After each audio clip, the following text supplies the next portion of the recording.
Praise the Lord, everyone. I'm so glad to meet you again through this program. The Lord has been talking to us every single week, even day after day. We thank God so much for all His counsel and for all that He speaks to us. And today also, let's see what we can learn from God's Word. We see in the Bible, after the death of God's servant Moses, Joshua is given this big task. He's supposed to take after Moses, and he has to lead the people of Israel whom Moses had brought from Egypt. Now they were at the brink of the promised land. They were about to enter, and Joshua was given this task of leading the people into the promised land. Leading was not just like crossing over and just settling there. He had a lot of work to do. Joshua had to fight the maximum number of battles that were still left. They had to capture the cities. They had to take over those cities, and he had to divide them among the people of Israel. So it was a very big task. At the same time, we can imagine how Joshua would have been so scared, and he would have been so worried how he was going to finish this task.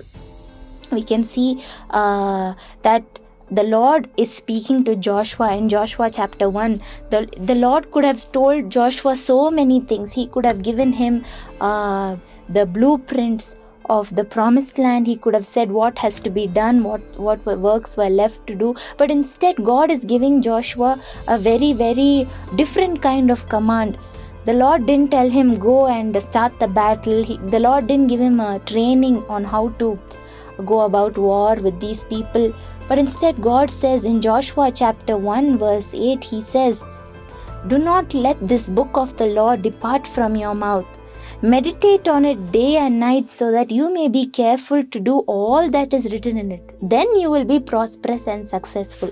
This was the advice that God wanted to give Joshua. God was able to encourage Joshua by saying, "Be strong and courageous. I will be with you as I was with Moses." But more than anything, all you have to do, and you have to be extra careful to do, is do not let this book of the law depart from your mouth. That's the importance that God wanted Joshua to give. So you can imagine with me a big commander, a big leader like Joshua, who has so much of priorities and responsibilities in a day from morning till night. He may have to be commanding his battle troops. At the same time, he has to be take account or charge of all the supplies that the people had. You can just imagine how many responsibilities he would have had. He would have to sharpen the weapons and things like that. But at the same time, imagine Joshua, a big commander like him, a big leader, sitting and reading and meditating from God's word. God wanted Joshua to give God's word the same amount of importance that he would give while doing a battle or while commanding his people. The same way God wants to tell us the same thing, that He wants us to give importance to His word. Today we are so lucky to have the word of God, the precious word of God, written and printed so that we can hold in our hands and have in our homes, these printed in our own language so that we can read and understand what it says. The word of God is very precious. Sometimes we take it for granted. If God can ask a big leader like Joshua to spend extra time in reading and meditating, what do you think it means for us when it comes to reading the Bible? How many of us holding the precious Bible do we take time to read? Do we think about it on a daily basis? Because the Lord says you have to meditate on it also.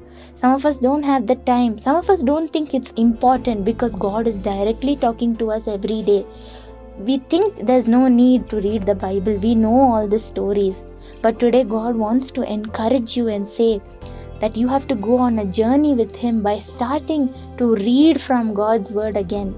Sometimes you may not understand everything that is written in it. Sometimes it will just seem like a story or a history book, but that doesn't matter. How much ever you can from today onwards, I really pray that you will start reading God's word. God's word is powerful. When you start reading His word, He will start speaking to you through it. He will start guiding you and directing you. The Bible is so powerful that all we need in this life is contained in the Bible. Everything, it's like a precious treasure box. Everything from comfort to counsel can be found in the Bible. Hallelujah. We need all the parts of the Bible, the Old Testament, the New Testament. We need to read it all. The prophecies, the gospel, everything is important. Everything can speak to us even today. First of all, we have to approach the Bible with that kind of a mindset. The Bible tells us that in Psalms 19, it tells us the greatness of God's word. It says the law of the Lord is perfect. It revives the soul.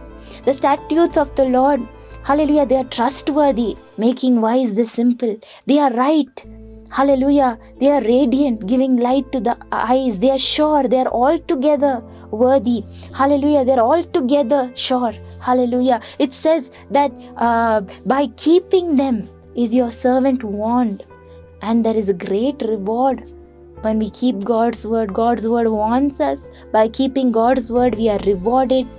So there is so much in God's word. So I pray that from today onwards you will start reading His word, not out of compulsion, but to know what God wants to tell you through His word. From the Bible, you can know how much God loves you. You can know the plans that He has for you. You can receive His timely comfort as you read the word of God.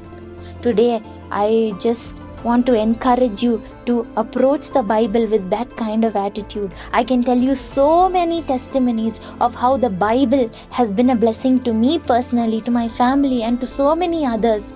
I have received so much of counsel when I've read the Bible. I have received direction from God. Many times God has comforted me through His word. There were times when I used to pray when I did not know what to pray. When as I was praying, God would remind the scripture that I had read from His word, and that would encourage me. That was enough to get me praying. That was enough to give me hope.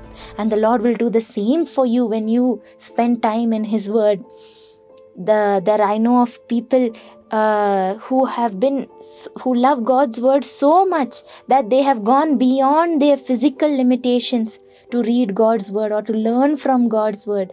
That I know of people who do not know how to read, who regularly use their audio Bibles so that they can hear God's word and know what God wants to tell them. I know of people who are visually impaired, who cannot see, but they use their Bibles in the Braille script form and they read it regularly. They love God's word so much. They are so hungry to know what God wants to tell them. Today also, I want to instill the same hunger in you. I pray that you will start reading from today and find out what God wants to tell you through His word. It is going to be a blessing. You will know His power and His love at the same time as you read His word. So I'm going to pray over you when there are so many people who are struggling with limitations but still giving importance for God's word. When there are leaders like Joshua who give first preference to God's word, leaders like King David and Solomon who are required to keep the law more than anything else, what excuse do we have? Let's commit to God today and say, Lord, give me a heart that always seeks to read your word. Hallelujah. Let's pray. Lord Jesus, we thank you so much for speaking to us. Yes, Lord, the greatest possession that you have ever given us is your word. And you have preserved it from years and years. From the beginning of this world, you have preserved your word. And today we hold it in our hands in the language we understand, in the form that we can easily use it. But Lord, we have probably taken it for granted. We have never opened it sometimes. There were days when we have forgotten about your word. But today, Lord, we come back. We want to be like Joshua, hallelujah, who was charged to not let the book of the law depart from his mouth. Hallelujah. He was supposed to meditate on it day and night. Give us that heart, oh God. I pray that whatever we read from your Bible, I pray that you will speak to us throughout the day, throughout the week. I pray that you will inspire in our hearts the true meaning of your word, O God. Father, I pray that we will not do it out of compulsion or as a duty. You never gave the Bible as a religious book or as a rule book, O God, but you gave it as a means to convey your plans, your purposes, your desires, and your love for us. I pray that this will become a reality in the lives of everyone watching this program. Bless everyone, Lord. I pray as they take their Bible, there'll be no hindrance, oh God. I pray that they will be enlightened, oh God. I pray, oh God, that heavens will open over them. And I pray that they will hear your voice. They will receive your comfort and direction. We give you all the praise for all that you're doing. In Jesus' name we pray. Amen. Amen.